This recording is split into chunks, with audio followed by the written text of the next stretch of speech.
Le problème de la Lune est complexe.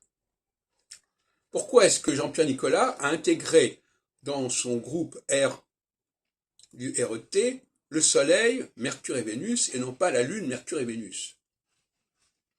Parce que d'un point de vue mathématique, la Lune, c'est le tiers dans sa révolution de Mercure, et Mercure, c'est presque le tiers de Vénus. Alors que le Soleil, ça n'a rien à voir.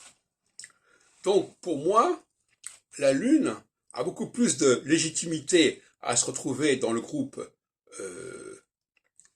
Mercure-Vénus que le Soleil. Alors, ce qui est intéressant, c'est évidemment que pourquoi c'est la Lune qui est là, qui est notre satellite, pourquoi elle n'est pas entre Mercure et le Soleil. C'est une anomalie, de certaine manière.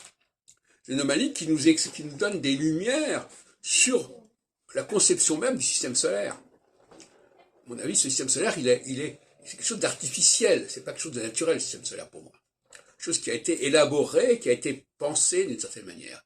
Ce qu'on appelle l'intelligent design.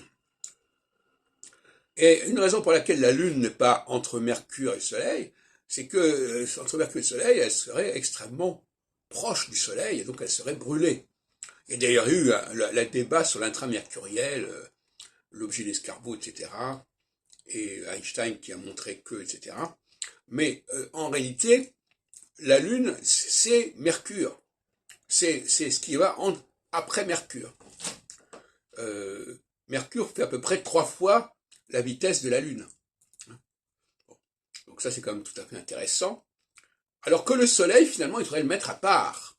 Et la bizarrerie chez Nicolas, c'est qu'au lieu de mettre le Soleil à part, il a mis la Lune à part. Alors que la Lune, mathématiquement, elle se situait dans cette espèce de trio avec Mercure et Vénus.